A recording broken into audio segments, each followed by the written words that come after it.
Hey guys, aujourd'hui on se retrouve pour une nouvelle vidéo bilan sur les coutures que j'ai faites de janvier à mars 2022. Cette période a démarré avec un ras-le-bol des longs projets qui sont très coûteux en temps et en pièces, puisque si vous avez vu mon dernier bilan, vous avez vu que le dernier trimestre de 2021 n'a vu passer que 2 projets couture mais très longs, à savoir ma robe B6412 et mon manteau M6800.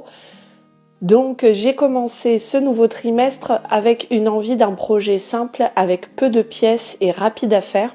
Et franchement j'ai été servie puisque mon choix s'est porté sur le crossover sweater que vous voyez juste ici.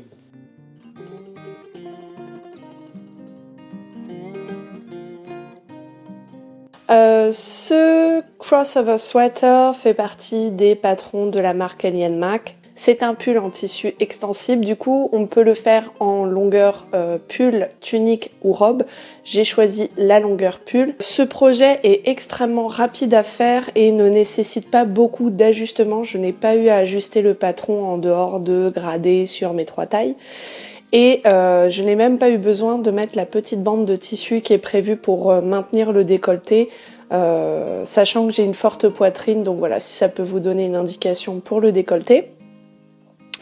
J'aime beaucoup ces pulls avec l'effet croisé sur le devant, je trouve que c'est très flatteur pour la silhouette et je pense que j'en referai d'autres. Celui-ci est ma toile, évidemment, vous le savez maintenant, je fais beaucoup de toiles avant d'utiliser des tissus qui me plaisent plus et auxquels je tiens plus et que j'ai pas envie de gâcher en faisant des ajustements. Donc ce modèle est une toile que j'ai portée régulièrement cet hiver. Le tissu est une maille flammée de chez les Coupons de Saint-Pierre et il m'a coûté 5 € les 3 mètres. J'ai utilisé à peu près la moitié du coupon. Voilà, qu'est-ce que je peux dire d'autre sur ce modèle? J'ai beaucoup aimé le coudre, il est très rapide, il y a très peu de pièces, peu d'ajustements, donc c'est tout bon pour moi et j'en recoudrai d'autres. Le deuxième projet de ce premier trimestre 2022 a été le sweatshirt que je porte actuellement, qui est également de la marque Alien Mac. Il s'agit du Going Home Sweater, donc qui est le premier haut à manches raglan que je couds et le premier haut à col châle que je couds. Vous savez, j'aime bien les sweatshirts. Celui-ci est sans capuche, contrairement à ceux que je couds d'habitude. J'aime beaucoup son col châle, j'aime beaucoup ses manches raglan. C'est également un modèle très rapide à coudre et j'en avais vraiment besoin de projets rapides à faire après les 2 gros projets que j'ai faits à la fin de l'année dernière. Il est disponible également en 3 tailles, en taille pull, taille tunique et taille robe également. Vous pouvez faire une robe sweatshirt en fait.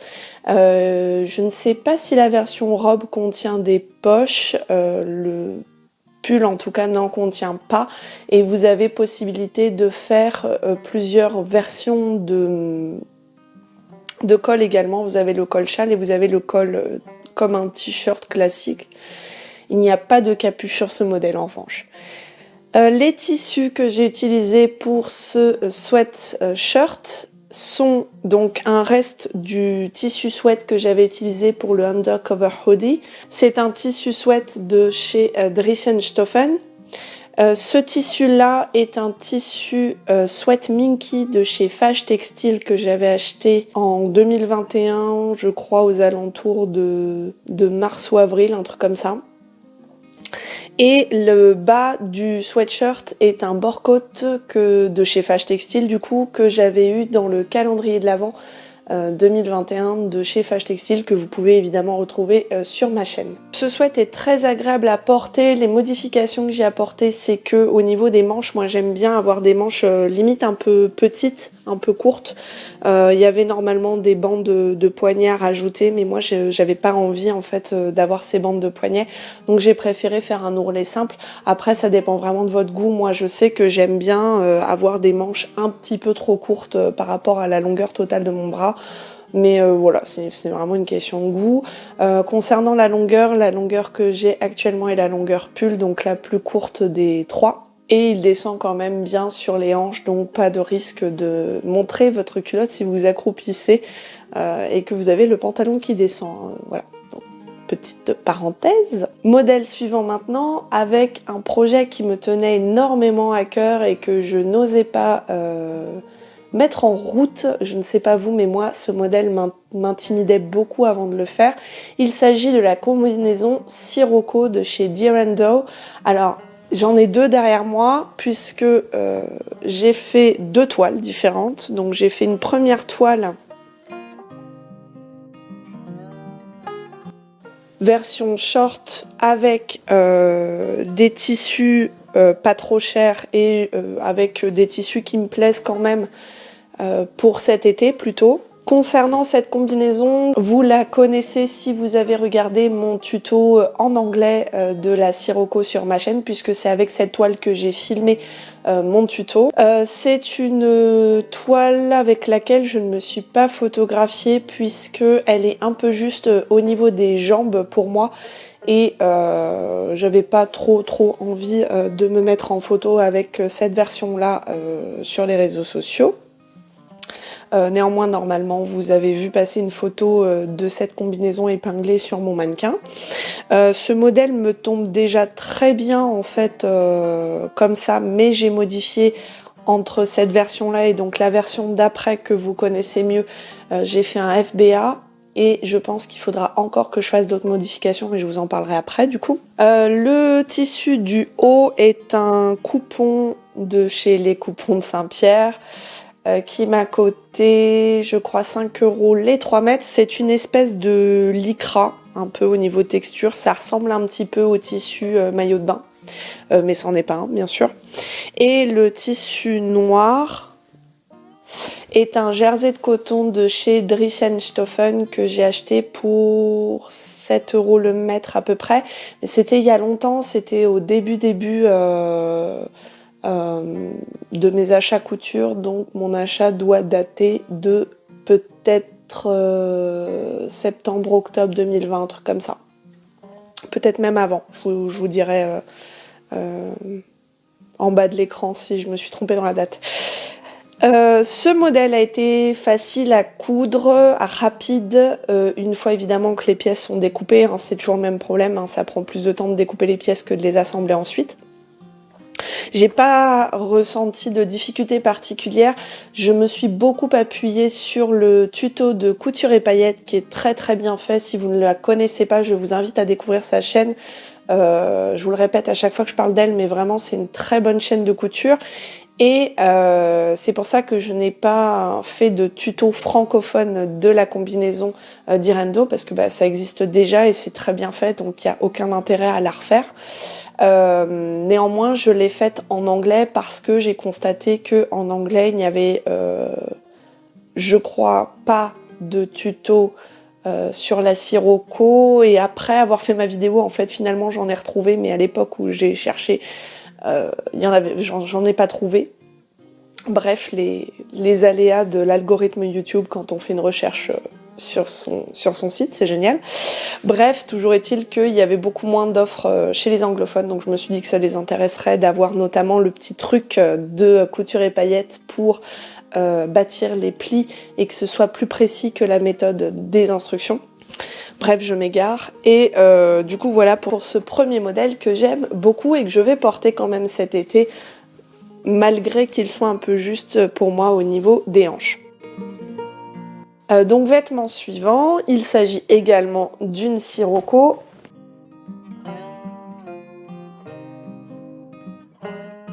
Donc vous voyez, cette Sirocco est une deuxième version. Cette fois-ci, c'est une version pantalon. Avec un Milano, un Punta di Milano de chez les coupons de Saint-Pierre. Au prix de 15 € les 3 mètres. J'ai utilisé peut-être 4 ou 5 mètres. 4 mètres 3 mètres, je ne sais plus. Je vous le mettrai pareil en bas de la vidéo. Pour cette combinaison, évidemment la deuxième est toujours plus facile à faire que la première parce qu'on ne découvre pas la marche à suivre. J'ai fait un FBA de 2 cm. J'ai agrandi mon patron puisque j'avais, comme je vous l'expliquais dans la vidéo agrandir un patron, j'ai acheté l'ancienne version du patron et donc du coup il n'y avait pas ma taille pour les hanches, donc c'est pour ça que j'avais fait une taille ici qui ne correspondait pas tout à fait à mes mensurations dans leur tableau de taille parce que c'était la taille maximale de mon patron, je crois le 52 à l'époque. Et depuis, ils ont agrandi leur fourchette de taille, mais il aurait fallu que je rachète le patron au prix fort pour avoir juste 2 tailles en plus, donc ça m'aurait embêté. Donc du coup, je l'ai agrandi manuellement pour le pantalon, j'ai rajouté 2 tailles et j'en suis très contente, elle me tombe très bien. Ça fonctionne et ça m'a permis d'apprendre comment agrandir un patron, donc c'est gagnant-gagnant. Le tissu, en fait, c'est le même pour le haut et le bas, sauf que en bas, en fait, j'avais pas envie d'avoir de rayures horizontales. En fait, quand j'ai acheté le tissu sur le site des coupons de Saint-Pierre, le motif des rayures était dans ce sens-là,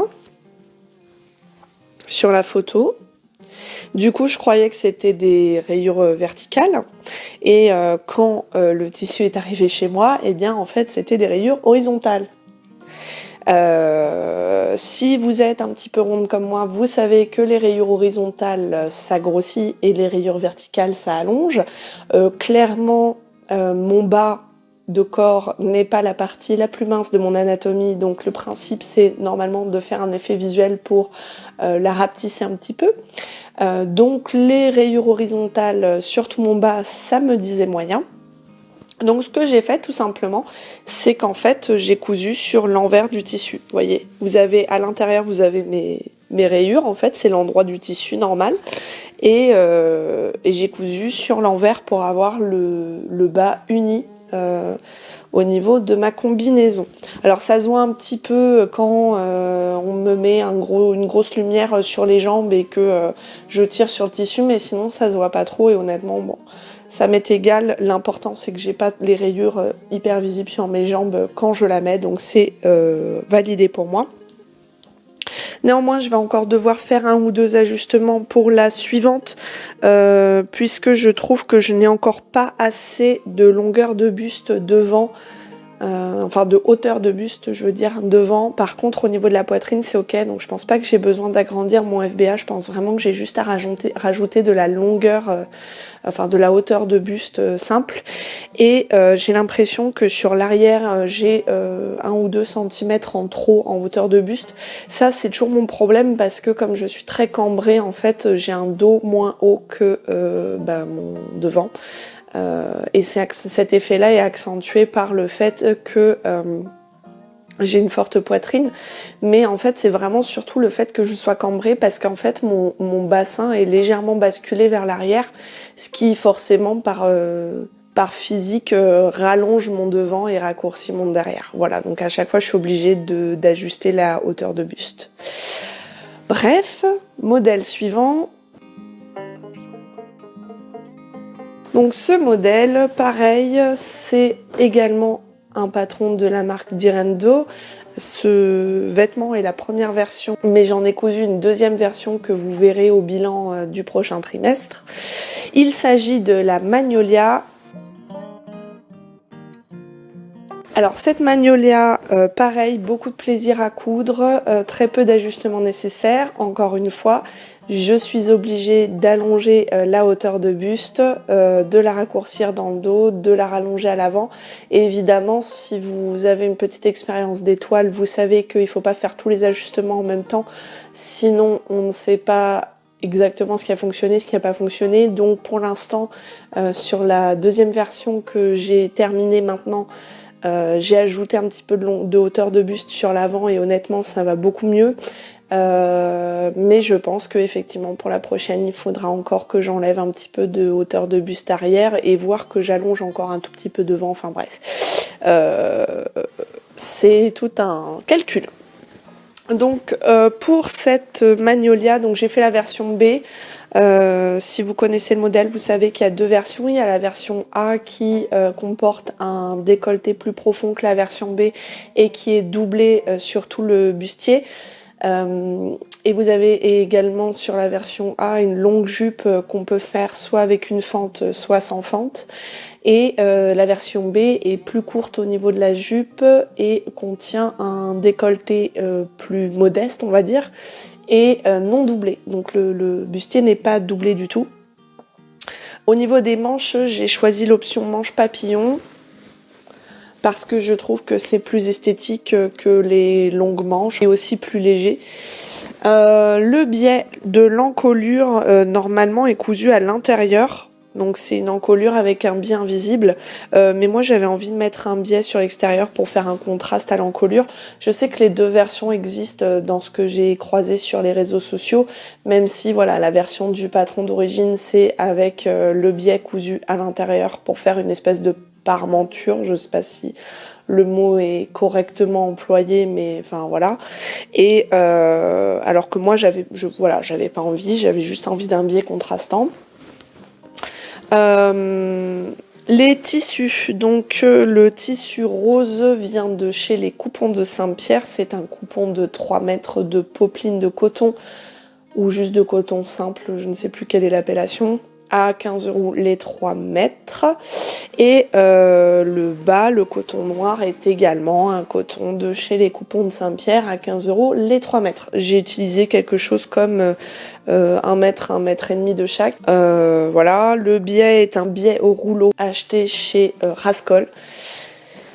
Et c'est à peu près tout. J'ai beaucoup aimé coudre ce modèle. C'est un modèle qui est rapide à coudre, qui est agréable à coudre et qui, à part l'ajustement pour ma cambrure, nécessite peu d'ajustement puisqu'en fait, ça se voit qu'il est bien coupé parce que la couture côté, la hauteur de buste côté est bonne.